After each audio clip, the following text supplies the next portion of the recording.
నమస్తే భరత్ గారు. హ్మ్. Welcome to spotlight media. ఎంతో ఉత్కంఠంగా సాగే క్రికెట్ విషయంలో మీరు విజేతగా నిలిచినారు. దీని వెనక రహస్యం ఏంటి? రహస్యం అంటే అనకాపల్లి ప్రజలకి మా కుటుంబం ఎప్పటినుంచో 34 సంవత్సరాల నుంచి రాజకీయాల్లో ఉంది. హ్మ్. మండల స్థాయిలో వివిధ పదవుల్లో మా మదరు జడ్పీటీసీగా, ఎంపీపీగా చేశారు. ఓకే. అలాగే అనకాపల్లి మండలంలో మా అత్తయ్య గారు, మా మామయ్య గారు కూడా అనకాపల్లి ఎంపీపీగా మా అత్తయ్య గారు చేశారు. హ్మ్. అలాగే సర్పంచ్‌గా గాని, టీటీవీఎస్ చైర్మన్‌గా గాని చాలా పదవులు చేశారు. అంటే రాజకీయాల్లోంచి ఫస్ట్ నుంచి ఉన్న ప్రజలకు సేవ చేస్తూ ఉన్నారు. సో, ఆ టైప్ ఆఫ్ ఇది నాకు కూడా వచ్చి, నేను యూఎస్ నుంచి ఇండియా వచ్చి, మా కుటుంబంతో కలిసుండి ప్రజలకు సేవ చేయాలని హ్మ్. ఇదితో ప్రపోజ్ చేయడం జరిగింది. హ్మ్. సీఎం గారికి. అలాగే సుబ్బారెడ్డి గారి ఆశీస్సులు, హ్మ్. అలాగే అమర్నాథ్ గారి ప్రోత్సాహంతో సీట్ అనౌన్స్ చేశారు. Straight question. మా దగ్గర ఏమి ఫిల్టరింగ్ ఉండదు. అన్‌ఫిల్టర్డ్ మాదంతా. మీరు అమర్నాథ్ గారి పేరు తీసుకున్నారు. ఆయనకి టికెట్ రాలేదనే ఒక బాధతోటి, కోపంతోటి మీకియ్యాల్సినంత సహకారం ఆయన ఇయ్యట్లేదని పబ్లిక్ టాక్. నిజం కాదంటారా? అందులో వాస్తవం ఏం లేదండి. అమర్నాథ్ గారికి పూర్తి సహకారం అందుతుంది. అమర్నాథ్ గారికి ఆ రోజు కార్యకర్తల సమావేశంలో చెప్పినట్టు ఆయనకి సీట్ ఇవ్వకపోవడం అంటూ జరగదు.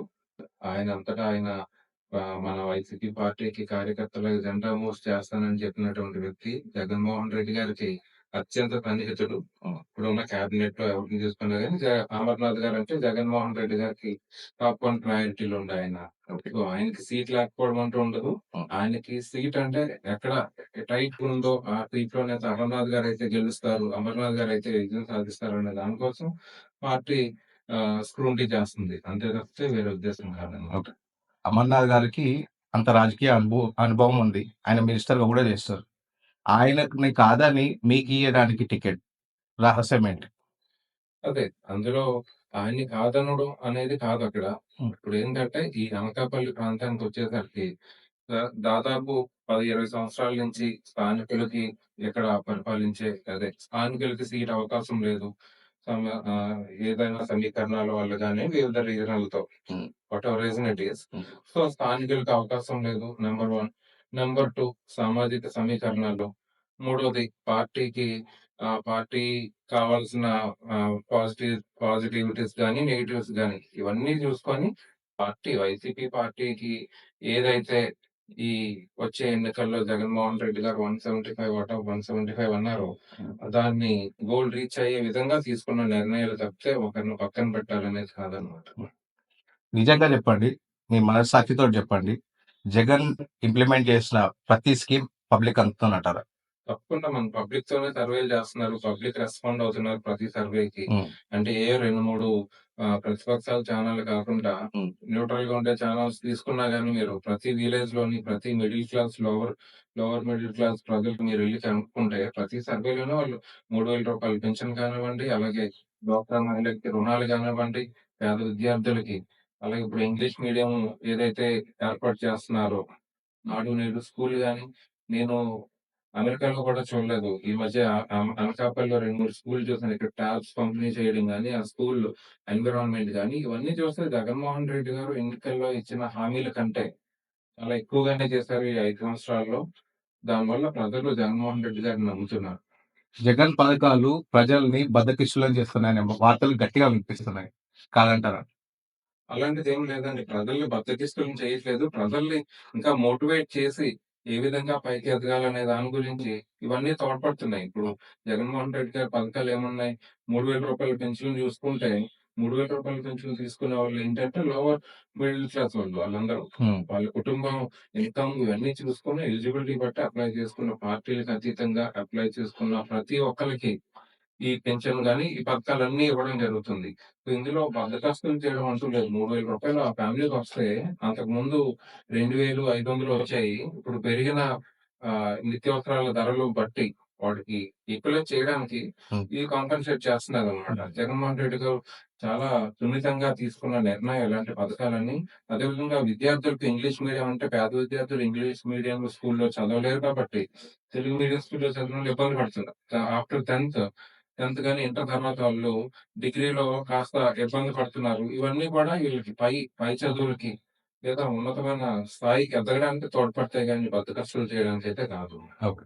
సో, పథకాలనేవి జగన్మోహన్ రెడ్డి గారు ఏవైతే ఇంప్లిమెంట్ చేస్తున్నారో, అవన్నీ సామాజిక అభివృద్ధి గాని, ప్రజలను అభివృద్ధి పరచాలని చేసే పథకాలు తప్పితే, ఇందులో ఏయి కూడా ప్రజలను సోమరిపోతులు చేసే పథకాలు కాదు. ఏ పథకం తీసుకున్నా గాని ఎగ్జాంపుల్‌గా ఇప్పుడు స్కూల్‌లు నాడు నేడు స్కూల్‌లు తీసుకుంటే, ఇవన్నీ విద్యార్థులకి డిజిటల్‌గా చేసి, ఇంగ్లీష్ మీడియం ఇంప్లిమెంట్ చేసి స్కూల్స్‌లో వాళ్ళకి ఉన్నతమైన చదువు అందిస్తున్నాం. ఎందుకంటే ఆళ్ళు ఉన్నతమైన స్థాయికెదుగుతారని.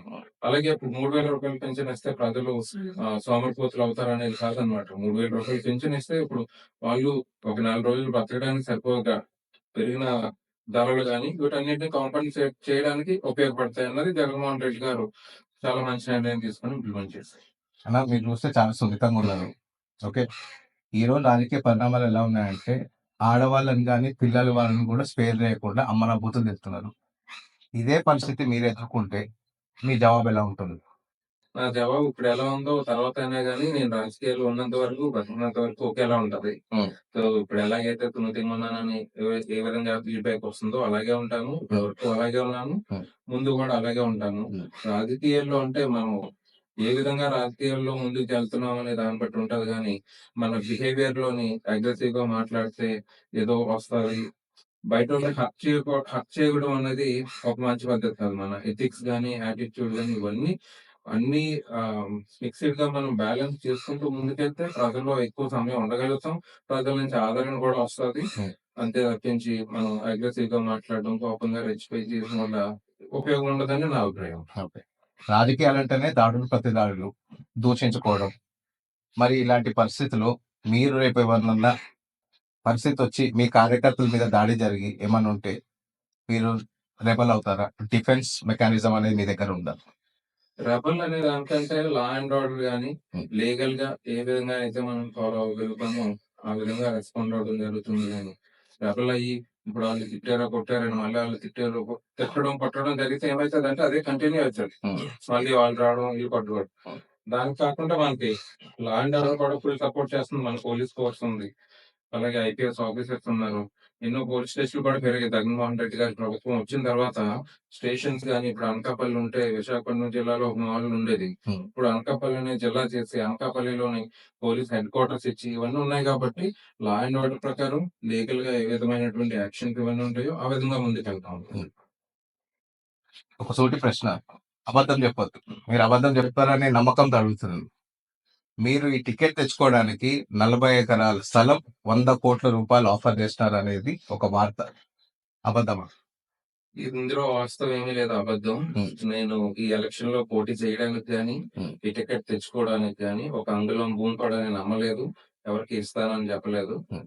అదే విధంగా ఎన్ని కోట్లు, ఇన్ని కోట్లు అనే దానికంటే ఎలక్షన్‌కి అవసరమైన మనీ నేను ఖర్చు పెట్టగలను అని చెప్పాను గానీ, ఇన్ని కోట్లు, అన్ని కోట్లు అని చెప్పలేదన్నమాట. హ్మ్. సో, ఆ నంబర్ ఎవరి ఊహకాలకి వదిలేస్తున్నారు. హ్మ్. ఈ ఎలక్షన్‌లో ఎంత ఖర్చవుతది? మన ఎలక్షన్ కమిషన్ నార్మ్స్ ప్రకారం వెళ్తే ఎంత ఖర్చవుతది?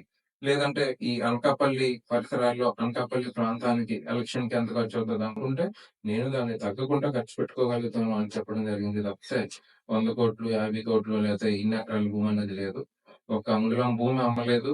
ఒక తులం బంగారం కూడా తాకట్టు పెట్టేది లేదు. హ్మ్. సో, ఎవరికీ ఏమి ఆఫర్ చేయలేదు. ఓకే. చంద్రబాబు అంటేనే కుల రాజకీయాలు, మత రాజకీయాలు. మరి ఇక్కడ కాపు, కమ్మ వర్గాన్ని మీరెలా ఆకర్షిద్దామనుకుంటున్నారు? Community based politics YCP party encourage చేయదు. వైసీపీ పార్టీ చేయట్లేదు కూడా. ఇది ఇప్పటి వరకు రీసెంట్‌గా జరిగిన పరిణామాలు చూస్తుంటే సామాజిక సాధికారత యాత్ర అని వైసీపీ పార్టీ బస్సు యాత్ర గాని ఇవన్నీ చేయడం జరిగింది ప్రతి నియోజకవర్గంలో. దాని కాన్సెప్ట్ ఏంటంటే కులం లేదు, కులం చూడం, మతం చూడం. అన్నిటికి అతీతంగా అందరితో కలిసి రాజకీయాలు చేయాలన్నది మా నాయకుడు జగన్మోహన్ రెడ్డి గారు మా అందరికీ చెప్పే ఇది. సో, దానివల్ల కులాలకు అతీతంగానే మేము రాజకీయం ఇప్పటి వరకు చేసాము. ఇక ముందు కూడా చేస్తాం. ఓకే. కుల రాజకీయాలు చేయనని చెప్పి అంటున్నారు. జగన్మోహన్ రెడ్డి, రెడ్డి. జగన్మోహన్ రెడ్డి క్యాడర్‌లో ఎంతమంది రెడ్డిలున్నారు? అంటే అక్కడ రెడ్డి అంటే ఒక కమ్యూనిటీ చూసే కంటే ఒక పీపుల్ క్యాపబిలిటీ బట్టి చూసుకోవాలి మనం. అంటే ఎంత వాళ్ళ క్యాపబిలిటీ బట్టి ఇప్పుడు ఏదైనా మనం ఏదైనా ఎంట్రన్స్ ఎగ్జామ్స్ గాని ఇలాంటివి ఏమన్నా చూసుకున్నా గాని హ్మ్. అది ఒకే కమ్యూనిటీ వాళ్ళకి రావాలని ఏం లేదు. హ్మ్. ఈ పదవులు కూడా వాళ్ళ క్యాపబిలిటీ బట్టి వస్తున్నాయన్నది హ్మ్. నా అభిప్రాయం. ఓకే. భరత్ గారు మిమ్మల్ని చూస్తుంటే నాకు ఒక సినిమా గుర్తొస్తుంది. మహేష్ బాబుది 'భరత్ అనే నేను.' కరెక్ట్ మీ పేరుకి అది టైటిల్ కరెక్ట్ సెట్ అయితుంది.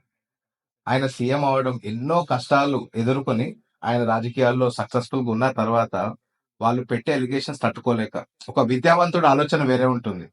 మాస్‌గా ఉండేవాడు ఏదైనా గాని వాడు తిప్పికొట్టి జవాబిచ్చే శక్తి వాళ్ళలో ఉంటుంది. ఇవ్వాలనే ఆశ గూడా వాళ్ళకుంటుంది గానీ, ఒక విద్యావంతుడు మీలాంటి ఒక సాఫ్ట్ పర్సనాలిటీ రాజకీయాల్లో అలాంటి ఎలిగేషన్స్ తల్లి, చెల్లి అని లేకుండా తిట్టడము, మన వాళ్ళని అటాక్ జేయడం, మన బిజినెస్‌లని అటాక్ జేసినప్పుడు అది తట్టుకోగలుగుతారంటారా? మధ్యలోనే మీరు వైదొలుగుతారా? ఎమ్మెల్యే అయిన తర్వాత గూడా? ఎమ్మెల్యే అయినా, అవ్వకపోయినా హ్మ్. నేను నెక్స్ట్ 25-30 ఇయర్స్ రాజకీయాల్లో ఉందామని వచ్చాను. ఓకే. సో, నా బిజినెస్‌లు ఏవైతే ఉన్నాయో అవి ప్యారలెల్‌గా నడుస్తూనే ఉంటాయి. నేను ప్రజల్లో ఉంటూనే ఉంటాను. హ్మ్. నేను ఏవైతే చెప్పానో ఎంప్లాయ్‌మెంట్ క్రియేట్ చేయాలి అనకాపల్లికి అన్నది అది నడుస్తూనే ఉంటది. సో, మిగతా మీరు చెప్పినట్టు అవేమన్నా ఉన్నా గానీ లా అండ్ ఆర్డర్ గానీ, లీగల్ ప్రొసీజర్స్ గానీ ఏ విధంగా ఉంటాయో వాటికి అనుగుణంగా వెళ్ళడం జరుగుతుంది ముందుకి. హ్మ్. అంతేగాని వాటికి అగ్రెసివ్‌గా రెస్పాండ్ అవ్వడం గానీ, ఓకే. అంటే చదువుకున్న వాళ్ళు ఏ విధంగా రాజకీయం చేస్తారు, ప్రొఫెషనల్ పొలిటీషియన్ అనుకున్నది నా లైను. హ్మ్. సో, అగ్రెసివ్‌గా వెళ్ళడం గానీ, రెబెల్‌గా తిరగడం గానీ అది నా నేచర్ కాదు. అలాగే మా ఫ్యామిలీ నేచర్ కూడా కాదు. అన్న ఇప్పుడు ఒక సాఫ్ట్ సైడ్‌లోకెళ్ళిపోదాం. మీరు చూస్తే చాలా సాఫ్ట్‌గా ఉన్నారు. సాఫ్ట్‌వేర్ కంపెనీ ఓనర్ గూడా మీరు. అసలు మీ ఫ్యామిలీ బ్యాక్‌గ్రౌండ్ ఏంటిది? మీకు ఎంతమంది పిల్లలు? ఎలా మీ మ్యారేజ్ ఎలా అయింది? మా ఫ్యామిలీ బ్యాక్‌గ్రౌండ్ మీకు చెప్పాను గదండీ! ఇప్పుడు మా గ్రాండ్స్ కూడా సర్పంచ్‌గా చేశారు. మా మదర్ వైపు నుంచి చూస్తే, మా ఫాదర్ వైపు నుంచి చూసుకుంటే, హ్మ్. కసింకోట మండలంలో అంగిన సాహెబపేట గ్రామం మాది. హ్మ్. మా గ్రామానికి పంచాయతీ వచ్చినప్పటి నుంచి ఒక 20 సంవత్సరాలు మా తాతయ్య గారు సర్పంచ్‌గా చేయడం జరిగింది. హ్మ్. దాని తర్వాత మా ఫాదరు సర్పంచ్‌గా చేయడము, లేదా విశాఖ డైరీకి డైరెక్టర్‌గా లాస్ట్ 20, 30 ఇయర్స్ నుంచి చేస్తున్నారు. ఇప్పుడు కూడా చేస్తున్నారు యాక్టివ్‌గా. ఓకే. అదేవిధంగా మా మదర్ కూడా పాలిటిక్స్‌లో కసింకోట మండలంలో ఎంపీపీగా, జడ్పీటీసీగా 3 సార్లు, ఎంపీపీగా ఒకసారి చేయడం జరిగింది. ఇప్పుడు సర్పంచ్‌గా చేస్తున్నారు. హ్మ్. అలాగే మా నాయనమ్మ కూడా సర్పంచ్‌గా చేశారు. సో, పొలిటికల్‌గా ప్రజల్లో ఎప్పుడూ ఉండే ఫ్యామిలీ మాది. అలాగే ఇటువైపు మా అత్తయ్యోళ్ళ ఫ్యామిలీ నుంచి కూడా వాళ్ళు అనకాపల్లి మండలంలో ఎంపీపీగా చేశారు ఒక టైము. అలాగే సర్పంచ్‌గాను, డీసీపీఎస్ చైర్మన్ గాను, సత్యనారాయణ దేవస్థానం చైర్మన్ గాను చేసున్నారు మా మావయ్య గారు. హ్మ్. వీళ్ళు కూడా ప్రజల్లో ఉన్నారు ఎన్నో సంవత్సరాల నుంచి. అది పొలిటికల్ బ్యాక్‌గ్రౌండ్ వరకు. హ్మ్. ఇంకా మా ఫ్యామిలీ కోసమొస్తే మా మదర్ ఎంపీపీగా, జడ్పీటీసీగా ఉన్నప్పుడు అనకాపల్లిలో జవహర్ గారు ఎంపీపీగా ఉన్నారు. అప్పటి నుంచి మాకు రిలేషను 2 ఫ్యామిలీస్‌కి ఎస్టాబ్లిష్ అయింది. ఓకే. తర్వాత మ్యారేజ్ ప్రపోజల్స్ అవొచ్చి అరేంజ్డ్ మ్యారేజ్ అయిందనమాట. ఓకే. ఇద్దరు పిల్లలు మాకు. బాబు 7 సంవత్సరాలు, హ్మ్. పాపకి 4 సంవత్సరాలు. హుహు. యూఎస్ నేను 2014 జనవరి ఫస్ట్‌కెళ్ళాను. కరెక్ట్‌గా జాన్ ఫస్ట్ 2014లో ఉద్యోగం సాఫ్ట్‌వేర్ జాబు హ్మ్. ఆన్ సైట్ ఆపర్చునిటీ వచ్చి ఎళ్ళాను అక్కడికి. అక్కడికెళ్ళిన 1 ఇయర్‌కే నాకు బిజినెస్ మీద ఇంట్రెస్ట్ ఫస్ట్ నుంచి కూడా నేను ఈవెన్ విలేజ్‌లో ఉన్నప్పుడు కూడా నేను 8, 9థ్ స్టాండర్డ్ నుంచే మా తాతయ్య గారు బెల్లం మార్కెట్ అనకాపల్లి బెల్లం మార్కెట్‌లో వ్యాపారం చేసుకునేవాళ్ళు. ఆయనతో పాటు నేను ఆయనతో పాటు తిరిగి ఆ బెల్లం మార్కెట్‌లోని ఈ అకౌంట్స్ గాని చూసుకోవడం అవన్నీ. సో, నాకు 8థ్ స్టాండర్డ్ నుంచే బిజినెస్ మీద ఇంట్రెస్టు. హ్మ్. అందుకు నేను యూఎస్ వెళ్ళగానే 1 ఇయర్‌కే నేను ఓన్ బిజినెస్ చేసుకోవడం, ఎస్టాబ్లిష్ చేసుకోవడం, సాఫ్ట్‌వేర్ కంపెనీ గాని, రియల్ ఎస్టేట్ గాని ఇవన్నీ ఎస్టాబ్లిష్ చేసుకొని ఈరోజు ఈ స్థాయికి ఎదిగాను. ఓకే. Very great. ఓహ్! ఎలాగో పేరు చేశాను కాబట్టి కేసీఆర్ గారు మీకేమన్నా క్యాంపెయిన్ చేసే ఛాన్స్ ఉందా వైఎస్ఆర్‌సీపీకి? అది నా పరిధిలో లేదండి. అది మీరు ఆ! మా రాష్ట్ర నాయకత్వంలో ఎవరైనా కనుక్కుంటే తెలుస్తది. ఎందుకంటే జగన్ గారికి, కేసీఆర్ గారికి చాలా సత్సంబంధాలు ఉన్నాయి. ఇప్పుడు రేవంత్ రెడ్డి వచ్చి చంద్రబాబు నాయుడుకి సపోర్ట్ చేస్తా అంటున్నారు. అసలు భయంకరమైన పాయింట్ ఏందంటే ఇప్పుడు షర్మిల గారే సొంత అన్న మీద అన్ని అలిగేషన్స్ చేస్తున్నారు. మీకెప్పుడు అనిపించలేదా? ఒక సొంత ఫ్యామిలీనే కాపాడుకోలేని మనిషి జగన్ ప్రజల్ని ఎలా కాపాడతాడని? దాని బ్యాక్‌గ్రౌండ్‌లో ఉన్న రీజన్స్ బట్టి ఉంటదది. డబ్బేనా? కుటుంబంలో. హ్మ్. డబ్బు, రాజకీయమేనా వాళ్ళ బ్యాక్‌గ్రౌండ్? అంటే, అంటే ఆ ఇష్యూ బ్యాక్‌గ్రౌండ్‌లో ఏ కాన్సెప్ట్ వైస్ వెళ్తుందన్నది తెలీదు. ఇప్పుడు అంటే శర్మిల గారిని గాని, మిగతా వాళ్ళు గాని కామెంట్ చేసే స్థాయిలో నేనిప్పుడు లేను ఇంకా. హ్మ్. హ్మ్. హ్మ్. నేను ఇప్పుడిప్పుడే రాజకీయాల్లోకి వస్తున్నాను కాబట్టి హ్మ్. వాళ్ళు కామెంట్ చేయదలుచుకోలేదు. హ్మ్. రీజన్ ఏదో వాలిడ్ రీజన్ అయ్యుండొచ్చు. లేకపోతే జగన్మోహన్ రెడ్డి గారు పేద ప్రజలకి ఇన్ని పథకాలిచ్చి, మిగతావాళ్ళందరినీ ఎంత ఆదరించి, ఎన్నో కొత్త పదవులు కూడా ఇంప్లిమెంట్ చేశారు. ఎందుకంటే పార్టీలో కష్టపడిన కార్యకర్తలకు, నాయకులకు న్యాయం చేయాలనే ఇదితో. దానికి అందువల్ల ఆ వేలో మనం ఆలోచిస్తే సొంత చెల్లిని పక్కన పెట్టడం గాని, ఈ విధంగా చేయడం అనేది గాని జగన్మోహన్ రెడ్డి గారి ఆలోచన కాదు అనేది నా అభిప్రాయం. హ్మ్. మరి ఏం గొడవలయి ఉంటాయంటారు? ఏమో ఆ రీజన్స్ ముందు ముందు తెలుస్తాయేమో. లేదంటే నేను ఇంకా అప్పుడే జర్నీ స్టార్ట్ అయింది ఓకే. నాకు జగన్మోహన్ రెడ్డి గారితో. ఓకే. ఏమన్నా తెలిస్తే మీకే వస్తాయి. Thank you so much. సరే మీరొక యంగ్ లీడర్ ఉన్నారు. వాలంటీర్ వ్యవస్థ నిజంగా బావుందా? నాకు నచ్చిందే వాలంటీర్ వ్యవస్థ. ఎలా అన్నా రేపులు, మర్డర్‌లు చేస్తే బావుంటుందా? మీ వాలంటీర్లు రేపులు, మర్డర్‌లు చేస్తున్నారనే వార్తలున్నాయి. అవాస్తవమా? నేను మర్డర్‌లు, రేప్‌లు అనేది ఒకసారి వినుంటాను ముందు. హ్మ్. అవన్నీ మిగతా పార్టీ వాళ్ళు చేసే ప్రచారాలు అంటే అవాస్తవ ప్రచారాలని. ఎందుకంటే ఈ ప్రెజెంట్ ట్రెండ్ అదే ప్రెజెంట్ జనరేషన్‌లో హ్మ్. మీడియా గాని, హ్మ్. మీడియా ఎంత డెవలప్ అయిన తర్వాత, ఎలక్ట్రానిక్ మీడియా గాని, పేపర్ మీడియా గాని ఎంత డెవలప్ అయిన తర్వాత రేపులు గాని, మర్డర్‌లు గాని అట్‌లీస్ట్ ఆంధ్రప్రదేశ్‌లో అంత ఓపెన్‌గా ఒక ప ప గవర్నమెంట్ అసైన్ చేసిన ఎగ్జిక్యూటివ్ చేస్తాడనైతే నేను అనుకోవట్లేదు. అవన్నీ అసత్య ప్రచారాలు. ఈవెన్ యూపీలో కూడా ఎప్పుడో 5, 10 ఇయర్స్ ముందు జరిగింది. అలాంటి ఇన్సిడెంట్స్ కూడా చాలా తక్కువ జరుగుతున్నాయి. ఓకే. అలాంటిది ఒక గవర్నమెంట్ అదే మన జగన్మోహన్ రెడ్డి గారు చాలా ప్రేమగా ఒక 50 కుటుంబాలకి సేవ చేయాలి అని ఒకళ్ళని అసైన్ చేసినోళ్ళు ఈ విధంగా చేస్తున్నారనైతే నేను నమ్మట్లేదు. అవన్నీ అసత్య ప్రచారాలు. హ్మ్. మీ బలమేంటి? మీ బలగమేంటి? నా బలగం అన్నీ మన అనకాపల్లి ప్రజలు. హ్మ్. మేము ఎప్పటినుంచో ప్రజల్లో ఉన్నాం. నేను కూడా అనకాపల్లి ప్రజలకి సేవ చేయాలనే ఉద్దేశంతో నేను బిజినెస్ మ్యాన్ అయినప్పటికీ అనకాపల్లిలో ఇండస్ట్రీ పెట్టాలని గాని, సాఫ్ట్‌వేర్ కంపెనీ పెట్టాలని గాని నేను ఇండియా రావడం జరిగింది. సో, దానిలో భాగంగా నేను స్లోలీ ఒంగోలులో స్టార్ట్ చేసాం. అలాగే హైదరాబాద్ గాని ఇవన్నీ స్టార్ట్ చేసి ఇప్పుడు అనకాపల్లి నెక్స్ట్. అనకాపల్లిని 100% ఐటీ హబ్ చేయాలి. ఐటీ హబ్ చేయలేకపోయినా నేను రాబోయే 5 సంవత్సరాల్లో అనకాపల్లిలో, అనకాపల్లి ప్రాంతానికి చెందిన ప్రజలకి అట్‌లీస్ట్ ఒక 2,000 మందికి ఉపాధి కల్పించగలను అనే నమ్మకం అయితే నాకు. ఓకే. ఉపాధి కల్పించడంతో పాటు వాళ్ళని మంచి దారిలో నడిపించడం గూడా మీ బాధ్యతగా ఉంటుంది. ఆంధ్రాలో తెలంగాణని మించిపోయింది గాంజా. ఈ గంజాయి విషయం చాలా భయంకరంగా స్ప్రెడ్ అయిపోతుంది యువతలో. మీరు దాని మీద ఏం యాక్షన్ తీసుకుందాం అనుకుంటారు? మీరు వచ్చిన తర్వాత గంజాయి ఫ్రీ అనకాపల్లిని చూడగలుగుతామా మేము? అవన్నీ నేను పేపర్‌లో చూసానండి. హ్మ్. సో, ఇప్పుడు మీరు ఇది ముందు కూడా ఉండుండొచ్చు. అనకాపల్లి శివారు ప్రాంతాలు ఏవైతే ఉన్నాయో ఏజెన్సీ ఏరియాస్ కొన్ని ఉన్నాయి. హ్మ్. మీరు చెప్పిన గాంజా అన్నది ఆ ఏజెన్సీ ప్రాంతాల్లో హ్మ్. కల్టివేట్ చేసుండొచ్చు. హ్మ్. ఇంతకు ముందు కూడా జరిగుండొచ్చు. అప్పుడు మీడియా గాని, ఈ ఎలక్ట్రానిక్ మీడియా అంత విస్తృతంగా లేదు కాబట్టి ముందు రాలేదు. ఇప్పుడు వస్తుంది. అంటే ఆ ఏజెన్సీ ఏరియాస్‌లో ఏవైతే ఉన్నాయో వాటిని ఇప్పుడు ఆహ్, రెస్ట్రిక్ట్ చేయడం జరిగింది. ఈ జగన్మోహన్ రెడ్డి గారి గవర్నమెంట్‌లో గూడా. సో, దానివల్ల నేను దాన్ని రెస్ట్రిక్ట్ చేయొచ్చు ఈజీగా. ఓకే. చేస్తున్నారు కూడా. ఎలాగో ఈ ఐటీ టాపిక్ వచ్చింది కాబట్టి మీరు పొగిడి మీకు ఆదర్శం, మీకు ఒక దైవ సమానులు మీ అమర్నాథ్ గారు. ఆయన వల్ల పట్టుమని 10 కంపెనీలు గూడా రాలేదు ఆంధ్రాలో. ఆయన ఖచ్చితంగా ఫెయిల్ అయినారనే విషయం అవాస్తవం. ఒక సాఫ్ట్‌వేర్ ఎంప్లాయీగా, ఒక సాఫ్ట్‌వేర్ కంపెనీ ఓనర్‌గా చెప్పండి. అసలు తెలంగాణతో కంపేర్ చేసుకుంటే 10% డెవలప్‌మెంట్ కూడా లేదు ఐటీ విషయంలో. మరి ఆ విషయంతోటే, ఆ రీజన్ తోటే అమర్‌నాథ్‌కి టికెట్ ఇవ్వలేదనే వాస్తవం అవాస్తవం అంటారా? అమర్నాథ్ గారికి టికెట్ ఇవ్వకపోవడానికి దీనికి సంబంధం లేదు. హ్మ్. ఫస్ట్ థింగ్ అది. హ్మ్. నేను మీకు ముందు చెప్పినట్టు అనకాపల్లిలో ఉన్న సామాజిక సమీకరణాలు గానివ్వండి, వైసీపీ పార్టీ ఈ 175 ఔట్ ఆఫ్ 175 రీచ్ అవ్వడానికి ఏ విధంగా అయితే ముందుకెళ్తుందో బాగుంటుంది అనే దాంట్లో తీసుకున్న నిర్ణయం అది. అమర్నాథ్ గారికి సీటు 175లో ఆయన ఎక్కడ కావాలంటే అక్కడ ఇచ్చే ఇది జగన్మోహన్ రెడ్డి గారి దగ్గర ఉంది ఆయనకి. సో, అదే అమర్నాథ్ గారు ఎక్కడ కావాలంటే అక్కడ ఇస్తారు సీటు. అమర్‌నాథ్ గారు ఎక్కడి నుంచుంటే అక్కడ ఓడిపోతారనే వార్తలు వినిపిస్తున్నాయి గదా! అదేం లేదు. మీ రెండో క్వెషన్ ముందు ఆన్సర్ డెవలప్‌మెంట్ గురించి. హ్మ్.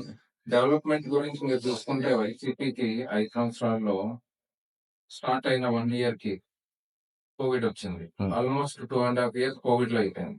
ఫస్ట్ 1 ఇయర్ ఇనీషియల్‌గా జగన్మోహన్ రెడ్డి గారు కొత్తగా సీఎంగా తీసుకున్నారు కాబట్టి ఒక 6 మంత్స్ ట్రాన్సిషన్ టైమ్ కావాలి. ఎందుకంటే ముందు చంద్రబాబు నాయుడు గారు తర్వాత ఈయనొచ్చారు. ఆ గవర్నమెంట్‌లో చేసిన ఇవన్నీ తెలుసుకోవడానికి. అంటే ఆల్‌మోస్ట్ ఒక 3 ఇయర్స్ ఆఫ్ టైము వైసీపీ గవర్నమెంట్‌కి అవకాశం లేదు. మేజర్ డెవలప్‌మెంట్ జరగడానికి. కానీ ఆ ఇదిలో ఉన్నప్పుడు కూడా జగన్మోహన్ రెడ్డి గారు ఆహ్, ఎంతో చాణక్యంగా తీసుకొని కోవిడ్‌లోనే అందరికీ కావాల్సిన సప్లిమెంట్స్ గాని, ఈ రిసోర్సెస్ గాని ఇవన్నీ ప్రొవైడ్ చేశారు. ఇప్పుడు అమర్‌నాథ్ గారికి సెకండ్ టర్మ్‌లో మినిస్టర్‌గా వచ్చారు. ఐటీ మినిస్టర్‌గా. సో, జగన్మోహన్ రెడ్డి గారు అమర్‌నాథ్ గారికి కేపబిలిటీని చూసి ఇచ్చిన పదవది. హ్మ్. ఐటీ మినిస్టర్ అంటే. ఇప్పుడు మిగతా ముఖ్యమంత్రులు కొడుకులు చేసే పని. హ్మ్. అంటే మీరు మిగతా రాష్ట్రాల్లో చూస్తే వాళ్ళ కొడుకులకి ఇస్తున్నారు. అలాంటిది అంత పెద్ద పోర్ట్‌ఫోలియో అమర్‌నాథ్ గారికి ఇచ్చారు. దానికి తగ్గ న్యాయం అమర్‌నాథ్ గారు చేశారు. మనం నంబర్ ఆఫ్ కంపెనీస్ చూసుకోకూడదు. మీరు డెవలప్‌మెంట్ ఏ విధంగా జరిగింది? హ్మ్. టోటల్ ఓవరాల్ ఇన్‌కమ్ కూడా చూసుకోవాలి. అంటే ఈ 2 ఇయర్స్‌లో అమర్‌నాథ్ గారికి వచ్చిన తర్వాత ఎంత ఇన్‌కమ్ వచ్చింది అన్నది. ఒక ఐటీ కంపెనీసే కాదు. ఆయన ఐటీ కంపెనీకి ఒకటే మినిస్టర్ కాదు. ఇండస్ట్రియల్ మినిస్టర్ కూడా. అంటే నాన్ ఐటీ కంపెనీస్ కూడా చాలా వచ్చాయి. అవి కూడా మనం కన్సిడర్ చేయాలి. ఏమొచ్చాయన్నా సోడా మేకర్లు వచ్చినాయి, అప్పడాలు వచ్చినాయి. లేదు ఆయనకు ఒక బిరుదు వచ్చింది కోడిగుడ్డు మినిస్టర్ అని చెప్పి. ఇంతకు మించి ఏమన్నా జరిగిందా? లేదు అవన్నీ ట్రాల్స్ వస్తాయి. ఆ. మనం ట్రాల్స్ ప్రతిపక్ష పార్టీలు చేసే ట్రాలింగ్స్ గాని ఇవన్నీ పక్కన పెట్టేసి ఎన్ని కంపెనీస్ ఇప్పుడు లారెస్ ల్యాబ్స్ ఉంది ఫార్మాస్యూటికల్ కంపెనీస్ వాళ్ళు కొత్తగా 2, 3 యూనిట్లు ప్రారంభించడం జరిగింది అమర్నాథ్ గారు మినిస్టర్‌గా వచ్చిన తర్వాత. అలాంటి చాలా కంపెనీలు ఈవెన్ ఐటీ కంపెనీస్ కూడా ఇన్ఫోసిస్ వచ్చింది వైజాగ్‌లో. ఇంకా ఆహ్, ఇంకా 2, 3 కంపెనీస్ చాలా కంపెనీస్ రావడం జరిగింది. సో ఐటీ కంపెనీస్ ఇప్పుడు బేసిక్‌గా రిసెషన్ నడుస్తుంది. ఒక ఆంధ్రప్రదేశ్‌లోనే కాదు. Overall world wide. నేను ఐటీ కంపెనీ ఓనర్‌ని. సో, రిసెషన్ అన్నది బిఫోర్ కోవిడ్, ఆఫ్టర్ కోవిడ్ ఓవరాల్‌గా గ్లోబల్‌గా రిసెషన్ నడుస్తుంది. హ్మ్. మేజర్‌గా ఔట్ సైడ్ అంటే ఆఫ్‌షోర్ సెంటర్స్ అని ఎందుకు వస్తాయంటే యూఎస్‌లో ఉంటే ఎక్కువ ఎక్స్‌పెండిచర్ అయితది. అది ఆఫ్‌షోర్ డెవలప్‌మెంట్ సెంటర్ పెట్టుకొని వాళ్ళకి మనీ సేవ్ అయితది. ప్లస్ ఇక్కడ ఎంప్లాయ్‌మెంట్ పెరుగుతది. ఎక్స్‌పోర్ట్స్ అండ్ ఇంపోర్ట్స్ బ్యాలెన్స్ చేసుకోవడానికి. ఇప్పుడు అసలు ఫస్ట్ మనకి major IT market United States. యూఎస్‌లోనే మనకి మార్కెట్ లేనప్పుడు బయట ఇండియాలో ఎట్లా వస్తది? సో, ఆ విధంగా మీరు చూసుకుంటే రైట్ ఆఫ్టర్ కోవిడ్ మనకు పదవొచ్చింది అమర్నాథ్ గారికి మినిస్టర్ పదవ.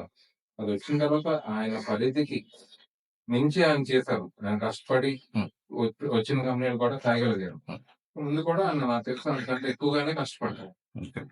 కోవిడ్ అనేది ఇండియా మొత్తానికి వచ్చింది. ప్రపంచవ్యాప్తంగా వచ్చింది. బట్ తెలంగాణలో, బెంగుళూరులో ఐటీ కంపెనీలు డెవలప్ అయినాయి. ఆంధ్రాలో మాత్రం అస్సలేం డెవలప్ అవ్వలేదు. మరియు ఎఫెక్ట్ ఉట్టి ఆంధ్రాకే అయిందా? ప్రపంచవ్యాప్తంగా అయిందా కోవిడ్? అదే. సో, అక్కడ మనం చూసుకోవాల్సిన మిగతా ఇన్‌ఫ్రాస్ట్రక్చర్ ఎట్లా ఉంది? హ్మ్. ఇప్పుడు బెంగుళూరు గాని, హైదరాబాద్ గాని already more developed states IT wise cities. So, అక్కడ మీకు ఇంటర్నేషనల్ ఎయిర్‌పోర్ట్ గాని, కమ్యూట్ ట్రాన్స్‌పోర్ట్ ఎలా ఉంటది? ఔట్ సైడ్ ఇంటర్నేషనల్ ఎయిర్‌పోర్ట్ ఇవన్నీ. అండ్ అలాగే అక్కడ లోకల్‌గా అవైలబిలిటీ ఎట్లా ఉంటుంది? మార్కెట్ అవైలబిలిటీ గాని ఇవన్నీ. అలాగే ఆ స్టేట్ ఇన్సెంటివ్స్ ఎట్లా ఉంటాయి? వీటిపైన డిపెండ్ అయి ఉంటది. ఇప్పుడు ఏవైతే మీరు కంపెనీస్ చెప్తున్నారో ఇప్పుడు హైదరాబాద్‌లో గాని, బెంగుళూరులో గాని వాళ్ళు సడెన్‌గా ఇప్పుడొచ్చి విశాఖపట్నంలో పెడితే వాళ్ళకి కావాల్సిన ట్రాన్స్‌పోర్టేషన్, ఈ కమ్యూట్ గాని, ఇంటర్నేషనల్ ఎయిర్‌పోర్ట్ ఇంకా డెవలప్ అవ్వాల్సింది మన విశాఖపట్నంలో. దానికి అలాగే మినిస్టర్ గారు గాని, సీఎం గారు గాని దాని డెవలప్‌మెంట్‌కి కొత్త ఎయిర్‌పోర్ట్‌లు శాంక్షన్ చేయడం జరిగింది. అవి స్టార్ట్ చేశారు. ఆ అభివృద్ధి జరుగుతుంది. ఎందుకంటే ఇది ఒక ఐటీ అంటే అలా ఆళ్ళొచ్చి ఊరికనే ఒక పెద్ద బిల్డింగ్ కట్టి అయ్యేది కాదు. సో, మిగతా అన్నీ కన్సిడర్ చేసుకోవాలి. ఆ రేషియోలో మీరు చూసుకుంటే మిగతా స్టేట్స్‌తో కంపేర్ చేస్తే ఆంధ్రప్రదేశ్‌లో ఎక్కువ కంపెనీసే వచ్చాయి. మీరొక సాఫ్ట్‌వేర్ ఇంజినీర్. ఐటీ అంటే మారు పేరు టీడీపీ, చంద్రబాబు నాయుడు అనే వార్తలొస్తున్నాయి. మరి మీరు లోకేష్‌ని కలిసి టీడీపీ నుంచి టికెట్ తెచ్చుకోవాలని ఎందుకు అనుకోలేదు? నేను లోకేష్‌ని కలవాలని కూడా అనుకోలేదు ఫస్ట్. ఎందుకంటే నేను యూఎస్ నుంచి వచ్చిన వెంటనే వైసీపీ పార్టీ గురించి విన్నాను. ఇక్కడ వాళ్ళు ఇంప్లిమెంట్ చేసే పథకాల గురించి గాని, అదేవిధంగా ఈ కోవిడ్ టైంలో గూడా వైసీపీ పార్టీ తీసుకునే కొన్న కొన్ని డెసిజన్స్ గాని, వాళ్ళు ఏ విధంగా సర్వీస్ చేశారో ఇవన్నీ చూసి నేను వేరే పార్టీ వైపు చూడలేదు ఫస్ట్. సో, అందువల్ల వైసీపీలోనే ఏమన్నా మనం పొలిటికల్ ఎంట్రీ ఇస్తే ఇద్దామని అనుకున్నాను. వైసీపీలోకి వచ్చాను. సాఫ్ట్‌వేర్ గురించి, ఐటీ గురించి అంటే చంద్రబాబు నాయుడు గారు హైదరాబాద్‌లో ఐటీ గ్రో అవ్వడానికి ఆయన సాయం చేశారు. దాన్ని కాదనలేము. అలాగే చంద్రబాబు నాయుడు గారి తర్వాత వచ్చిన ముఖ్యమంత్రులు రాజశేఖర రెడ్డి గారు గాని, కిరణ్ కుమార్ రెడ్డి గారు గాని, అలాగే ఇప్పుడు కేసీఆర్ గారు గాని వీళ్ళ కాంట్రిబ్యూషన్ కూడా ఉంది. అంటే చంద్రబాబు నాయుడు గారు ఇనిషియేట్ చేశారు. బట్ దాన్ని హైదరాబాద్ ఈ రోజు ఈ స్థాయికి ఎదగడానికి కారణం మిగతా ముఖ్యమంత్రుల కాంట్రిబ్యూషన్ కూడా ఉందన్నమాట. సో, అది వన్ హ్యాండ్ కాబట్టి. మళ్ళీ బ్యాక్ టు ఫ్యామిలీ రాజకీయాలు. నిన్న మీటింగ్‌లోనే షర్మిల గారు అనుచిత వ్యాఖ్యలు చేస్తున్నారు జగన్ మీద. తండ్రి ఆశయాల్ని తిరస్కరించారు. డెవలప్‌మెంట్ ఏం లేదు. రాజధానులన్నారు. యువత చెడిపోతుంది. మోసపోతున్నారు. ఇయన్నీ వింటుంటే మీకు నిజంగా ఈ కాన్స్టిట్యుయెన్సీలో మీరు సస్టైన్ అవ్వగలుగుతారంటారా? అంటే ముందు ఆ పార్టీకి ఈ ప్రాంతానికొచ్చి మాట్లాడే హక్కయితే లేదు. వాళ్ళు ఏ విధంగా మళ్ళీ పార్టీ బ్రతుకుతుందనుకున్నారో నాకైతే తెలీదు. నాకున్న పొలిటికల్ నాలెడ్జ్ బట్టి ఈరోజు ఆంధ్రప్రదేశ్ ఈ స్థాయిలో ఉండడానికి కారణమే వాళ్ళు పార్టీ. ఆ పార్టీకి అధ్యక్షురాలిగా ఆవిడ చేస్తున్నారు. ఈ కామెంట్స్ ఇవన్నీ ఏంటంటే మిగతా పార్టీలతో కలిపి ఎలాగైనా జగన్మోహన్ రెడ్డి గారిని దించాలి. జగన్మోహన్ రెడ్డి గారిని దించకపోతే ఒక పెద్ద శక్తి అయిపోయి ఇంకెప్పటికీ మనం అతనితో పోటీకి వెళ్ళలేము అనేటటువంటి ఇదితో అందరూ కలిసి జగన్మోహన్ రెడ్డి గారి మీద ప్రయోగం చేస్తున్నారు తప్పించి అందులో దేంట్లో కూడా వాస్తవాలు లేవు. వైఎస్ఆర్ గారు ఇంప్లిమెంట్ చేసిన పథకం ఆరోగ్యశ్రీ ఏదైతే ఉందో దానికి ఎక్స్టెన్షన్ గా ఆ లిమిట్ ఏదైతే ఉందో వైఎస్ఆర్ గారు ఉన్నప్పుడు ఆరోగ్యశ్రీ లిమిట్ 5 లక్షలు 10 లక్షలు అంటే ఇప్పుడు 25 లక్షలు చేశారు. అంటే అది ఇంప్రూవ్మెంటే కానీ దాన్ని భ్రష్టు పట్టించడం అనేది అయితే కాదు. పింఛన్ వైఎస్ఆర్ గారు ఉన్నప్పుడు 500 ఉంటాయి, ఈ రోజు 3000 రూపాయలు అయింది. అది కూడా ఎక్స్టెన్షన్. ఇవన్నీ కూడా వైఎస్ఆర్ గారి ఆ, ఆ, ఆలోచనలకి అనుగుణంగా జగన్మోహన్ రెడ్డి గారి ఆలోచనలు ఉన్నాయి కాబట్టి ప్రజల్లోకి ఇన్ని పథకాలు వెళ్తున్నాయి. మీ మీ టికెట్ కన్ఫర్మ్ అవ్వగానే మీ పార్టీ ఆఫీస్ పక్కనే జనసేన పార్టీ ఆఫీస్ పెట్టే ప్లాన్స్ జరుగుతున్నాయి. అది మీరు ఎలా తీసుకుంటారు? పక్కన ఉంటే గొడవలు అవుతాయి. మరి గొడవలు అయినప్పుడు మీరు దాన్ని ఎలా హ్యాండిల్ చేస్తారు? నాకు అది తెలియదు పార్టీ ఆఫీస్ పక్కన పెడుతున్నారని. మంచిదే, వాళ్ళు మాతో కూడా కలవడానికి ఇంట్రెస్ట్ గా ఉన్నారని పెడుతున్నారని నేను అనుకుంటా. కలిసి పని చేస్తారండి. జనసేన కార్యకర్తలు గోడ దూకేసి మీ పార్టీలోకి వచ్చేస్తారంటారా? అంతే, వైఎస్ఆర్ గారి అదే మన జగన్మోహన్ రెడ్డి గారి చేస్తున్న యాక్టివిటీస్ నచ్చి వాళ్ళు జనంలోనే ఉంటున్నారు కాబట్టి కలిసి పనిచేద్దాం ఉద్దేశంతో, అంటే ఎక్కడో దూరంగా ఉంటే రావడం కష్టమవుతుంది కాబట్టి పక్కనైతే ఈజీగా రావచ్చు, యాక్సెస్ ఉంటది ఆ గేట్ నుంచి ఈ గేట్ కాబట్టి వస్తున్నారని అనుకుంటున్నాను నేను. Very nice. ఇప్పుడు ఈ మహాకూటమి టీడీపీ, జనసేన, కాంగ్రెస్ ఇవన్నీ కలిసి జగన్ ప్రభుత్వానికి గండి కొట్టే అవకాశాలు ఉన్నాయంటారా? లేకపోతే వన్ మ్యాన్ ఆర్మీ అయిపోతుందా ఇది? గండి కొట్టేదైతే జరగదండి. ఇవన్నీ వాళ్ళందరూ ఏంటంటే ఊహలో ఉన్నారు. మిగతా వాళ్ళందరూ ఒకప్పుడు రాజశేఖర రెడ్డి గారి మీద కూడా అలాగే మహాకూటమని ఎస్టాబ్లిష్ చేస్తామని చేశారు. ఇప్పుడు కూడా జగన్మోహన్ రెడ్డి గారు ఏ పార్టీ దగ్గరికి వెళ్ళలేదు మాకు పొత్తు కావాలి అని గానీ సపోర్ట్ కావాలని గానీ. మిగతా పార్టీలన్నీ కలిసి జగన్మోహన్ రెడ్డి గారి మీద అటాక్ చేస్తున్నాయి కానీ జగన్మోహన్ రెడ్డి గారు ఎప్పుడు సింగిల్ గానే వెళ్తారు. ఏ విధంగానైతే 2019 లో ఆయనకి లీడ్ వచ్చిందో అదే విధంగా ఇంతకు నుంచి లీడ్ వస్తుంది. ఓవరాల్ సీట్లు ఒక 5-10 సీట్లు అటు ఇటు అయినా గానీ ఓట్ పర్సంటేజ్ అయితే కంపల్సరిగా పెరుగుతుంది అన్నది నా అనాలిసిస్. షర్మిల గారికి మాట్లాడే హక్కు లేదన్నారు. రేపటి రోజు అనకాపల్లిలోకి షర్మిల వస్తే మీరు ఆపుతారా? ఆమెకు ఎలా సమాధానం ఇస్తారు? అంటే జగన్మోహన్ రెడ్డి గారు ని యాక్సెప్ట్ చేయడానికి ఆల్రెడీ ప్రజలు యాక్సెప్ట్ చేశారు, రాజన్న బిడ్డ అని చెప్పి. వాళ్ళు ప్రజలు యాక్సెప్ట్ చేసిన దానికి జగన్మోహన్ రెడ్డి గారు న్యాయం చేశారు, చాలా న్యాయం చేశారు. ఆయన మాట నిలబెట్టుకుని ఇచ్చిన ప్రతి వాగ్దానాన్ని నెరవేర్చుకున్నారు. పేద ప్రజలు గుండెలో ఉన్నారు. అంటే రాజశేఖర రెడ్డి గారు ఏ విధంగా అయితే ఉన్నారో అదే విధంగా. మిగతా వాళ్ళు చూస్తే మీరు చూసుంటారు, లాస్ట్ 5-6 నెలల్లో తెలంగాణలో పార్టీ పెట్టారు, దాన్ని కంబైన్ చేసేస్తారు. అంటే పర్సనల్ గా ఏమన్నా వ్యక్తిగత అభివృద్ధి కోసం గాని చూస్తూ ఆలోచిస్తూ అలాంటి డెసిజన్ తీసుకుంటున్నారు కాబట్టి నాకు తెలిసి శర్మన్ గారిని ప్రజలు ఆదరిస్తారని అనుకోవట్లేదు. రెండోది, ఏ పార్టీ అయితే ఆంధ్రప్రదేశ్ కి అన్యాయం చేసిందో ఆ పార్టీలోకి వెళ్ళి అధ్యక్షురాలిగా ఉండడం ఆవిడ ఆలోచించుకోవాల్సిన విషయం అని నేను అనుకుంటున్నాను. మీరు ఆదర్శంగా తీసుకునే అమర్నాథ్ గురించి ఒక ప్రశ్న. ఆయన డెవలప్మెంట్ విషయం బాగానే ఉంది, డెవలప్ చేసిన రోడ్ లైన్ బాగానే ఉంది, కానీ పబ్లిక్ లో అసలు కలవరనే ఒక వార్త గట్టిగా ఉంది, అసహనం ఉంది. అంటే ఆయన ఏమనుకుంటున్నారు? డెవలప్మెంట్ కావాలి కదా, డెవలప్ చేసేస్తున్నాం, ఇంకా వాళ్ళ దగ్గరికి వెళ్ళాల్సిన అవసరం ఏమని అంటారు. ప్రజల్లో మమేకం అయితేనే ఆయన లీడర్ అంటారు, ప్రజానేత అంటారు. మరి మీరు ఆయనను ఆదర్శంగా తీసుకుంటున్నారు, మీరు ప్రజల్లో ఉంటారా? లేకపోతే మీరు నాకేంటి నేను ఒక కంపెనీ పెట్టేశాను గెలిచేసానని చెప్పి మీరు 5 ఏళ్ళు అసలు పబ్లిక్ లో ఉండకుండా ఉంటారు? నేను అమెరికాలో లైఫ్ ఎలా ఉంటుందో అందరికీ తెలుసు. దానికోసం సెపరేట్ గా నార్మల్ ఒకళ్ళు అమెరికాలో జాబ్ చేసుకోవడానికి వెళ్ళిన వాళ్ళ లైఫ్ ఎలా ఉంటుందో మనం ఊహించుకోగలుగుతాం. అలాంటిది నేను అమెరికాలో నా కంపెనీస్ కానీ నాకున్న బిజినెస్ గాని అవన్నీ పక్కన పెట్టి నేను ఇక్కడ రావడం జరిగింది. సో, అనకాపల్లిలో అంటే ఈ 5 సంవత్సరాలు లేదంటే ఈ ఎలక్షన్ అయిపోయాక మళ్ళీ ఎళ్ళిపోయి వేరేలా చూసుకుందాం అనేది కాదనమాట. సో, ప్రజల్లో ఉందామని వచ్చాను. నేను ఈ ప్రాంతానికి చెందినోడిని కాబట్టి ప్రజలతో ఎప్పుడు ఇంటరాక్షన్ ఉంటది. సో, అలాగే మా ఫ్యామిలీ కూడా ప్రజల్లో ఉంది ఎప్పుడు కూడా. ప్రజలతో కలిసి ఉందామనే ఉద్దేశంతో రావడం జరిగింది. అమర్నాథ్ గారు కూడా ప్రజల్లో ఉన్నటువంటి వ్యక్తే. ఆయన్ని అంటే కొంతమంది మిస్‌గైడ్ చేసి లేదంటే మిస్‌అండర్‌స్టాండ్ చేసుకోవడం జరుగుంటది తప్పితే నా వరకు నేను అమర్నాథ్ గారిని చూసా కదా! అంటే నేను అమెరికా ఎళ్ళిన తర్వాత అమర్నాథ్ గారితో ఒక 2 సార్లు ఫోన్‌లో మాట్లాడడం జరిగింది. వచ్చిన తర్వాత కలవడం జరిగింది. సో, నేను ఆయనతో డిస్కస్ చేసిన కన్వర్జేషన్స్ కానీ, పర్సనల్ ఇంటరాక్షన్స్ గానీ, ఇవేవి కూడా నాకు అంటే మిగతా వాళ్ళు చెప్పేవి ఇవన్నీ అవాస్తవాలు ఎందుకిలా చెప్తున్నారో అని అనిపించిందన్నమాట. మీరు అమర్నాథ్ గారు పదవిలోకి వచ్చిన తర్వాత, ఎమ్మెల్యే అయిన తర్వాత మీరు చూసుకుంటే నేను చెప్తున్నాను కోవిడ్ వచ్చింది 2 ఇయర్స్. కోవిడ్‌లో ఒకరు అంత మ్యూచువల్ ఇంటరాక్షన్ అయితే ఎక్కువ లేదు. Physical interaction. ఓకే. ఏదైనా గానీ ఓవర్ ఫోన్ జరిగింది. ఓకే. రిమోట్. సో, అక్కడ కాస్త గ్యాప్ అని అనుకోకూడదు మనం. దాని బ్యాక్ సైడ్ ఉన్న రీజన్స్ కూడా ఆలోచించుకోవాలి. ఆల్మోస్ట్ ఒక 2-2.5 ఇయర్స్ కోవిడ్ ఫేజ్ 1 గాని, ఫేజ్ 2 గాని ఈ విధంగా కాస్త ఫిజికల్ ఇంటరాక్షన్ గాని, లేదంటే అందరికీ మాస్కులతో ఉండడం గాని జరిగింది. సో, దానివల్ల ఇప్పుడు అమర్నాథ్ గారు మాస్క్ వేసుకొనుంటే ఆ ఎమోషన్స్ ఆయన ఏం ఫీల్ అవతల వాళ్ళకి ఎలా తెలుస్తది? తర్వాత ఆయన మినిస్టర్ అయ్యారు. మినిస్టర్ అయిన తర్వాత ఆయనకి పెద్ద బాధ్యత ఇచ్చారు జగన్మోహన్ రెడ్డి గారు. ఆయన కుదిరినంత వరకు, సాధ్యమైనంత వరకు ప్రజలతోనే గడిపారు. కార్యకర్తలతోని ఇంటరాక్ట్ అవ్వడానికి ట్రై చేశారు. బట్ అది అడిషనల్ రెస్పాన్సిబిలిటీస్ రావడం వల్ల, బిజీ కావడం వల్ల అది కూడా బిజీ కూడా పర్సనల్ డెవలప్‌మెంట్ కాదు.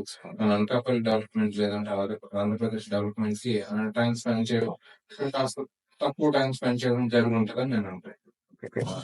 మీకు టికెట్ ఇచ్చిన తర్వాత మీరు యాక్టివిటీస్ లో కొంచెం వెనకబడ్డారు. ఉన్నదే తక్కువ సమయం. అలాంటి సమయంలో ఈయన మీటింగ్లు ఎక్కువ పెట్టట్లేదు, పబ్లిక్ ఎక్కువ గ్యాదర్ అవ్వట్లేదు, కలవట్లేదు అనే ఒక అసహనం ఉంది కార్యకర్తల్లో. దాన్ని మీరు ఎలా ఓవర్కమ్ అవుదాం అనుకుంటున్నారు? ఏదన్నా స్టార్ క్యాంపెయినింగ్ ప్లాన్ చేస్తున్నారా? ప్లాన్ చేస్తున్నామండి. అంటే పబ్లిక్ గ్యాదరింగ్స్ ఇవన్నీ ఏంటంటే నేను వాటికి అంటే వాటి అవసరం ఉంది. అవి ఎప్పుడు అవసరం ఉందో దాన్ని బట్టి మనం చేసుకొని ముందుకు పోవాలనేటువంటిది ఇది. నాకు ఇన్ఛార్జ్ గా ప్రకటించక 3 వారాలు అవుతుంది. 3 వారాల్లో కూడా ఆల్మోస్ట్ ప్రతి గ్రామం కసింకోట మండలంలో ప్రతి గ్రామంకి వెళ్లి కార్యకర్తలను పరిచయం చేసుకోవడం జరిగింది. కసింకోట మండలి ప్రెసిడెంట్ గారు కానీ లేదంటే కసింకోట పార్టీ ప్రెసిడెంట్ గారితో కలిపి అలాగే అనకాపల్లి మండలంలో అనకాపల్లి రూరల్ లో కూడా ప్రతి గ్రామానికి 95% గ్రామాలకు వెళ్ళడం జరిగింది. అంటే 3 వీక్స్ లో 2-3 వీక్స్ మధ్యలో మనకి పండుగలు వచ్చాయి. 1 వీక్ తీయేస్తే 2 వీక్స్ లో ఆల్మోస్ట్ ఒక 50-60 విలేజెస్ పర్యటించడం జరిగింది. మా నాయకుల సపోర్ట్ తో. అనకాపల్లిలో పార్టీ ప్రెసిడెంట్ గారు కానీ, అనకాపల్లి మండల సర్పంచ్ అధ్యక్షులు గాని. అలాగే ఈ టౌన్ లో కూడా వార్డ్ 80, 81 ఆల్రెడీ ఒక 70% పర్యటించడం జరిగింది. ఇంకా కూడా చేస్తాం. అంటే స్లోగా ఇప్పుడు ఒకేసారి అన్నిటి మీద ఎలా చేస్తే మొత్తం అర్పించడం జరగదు కాబట్టి day by day will make progress. అంతేగాని బట్ మేము ఆన్లైన్ లోనే వెళ్తున్నాం. కంపల్సరీగా అందరితో ఇంటరాక్ట్ అవ్వడం జరుగుతుంది. మీటింగ్స్ అన్నది ఆబ్జెక్టివ్ ఏంటంటే ఇప్పుడు జగన్మోహన్ రెడ్డి గారి మీటింగ్ రేపు 27వ తారీఖున ఉంది. నాకు ఇన్ఛార్జ్ జనవరి 3వ తారీఖున అనౌన్స్ చేశారు. ఇన్ఛార్జ్ గా అనౌన్స్ చేసిన తర్వాత 3-4 డేస్ ట్రాన్స్లేషన్ గానీ, ఆ ఇంట్రడక్షన్స్ గానీ జరగడం జరిగింది. దాని తర్వాత గ్రామాల్లో పర్యటించడం స్టార్ట్ చేస్తాం. వెంటనే ఫెస్టివల్ సీజన్ వచ్చింది. అది అయిపోయిన తర్వాత సీఎం గారి మీటింగ్ ఉంది. ఇవన్నీ కొలాడ్ అవడం వల్ల చిన్న చిన్న కాన్ఫ్లిక్ట్స్ అవుతున్నాయి తప్పితే స్కెడ్యూల్ కాన్ఫ్లిక్ట్స్. నేను ఎప్పుడు ప్రజల్లోనే తిరుగుతున్నా. సో మార్నింగ్ స్కెడ్యూల్ గానీ, ఈవినింగ్ స్కెడ్యూల్ గానీ, నూన్ గానీ ఆల్మోస్ట్ స్పెండ్ చేస్తున్నా. ఏదైతే ఏంది ఆటైతే మొదలైంది అంటారు. ఆట మొదలైంది. జగన్మోహన్ రెడ్డి గారు మొదలెట్టించారు. సో అది గెలిచే వరకు ఆడుతూనే ఉంటాం.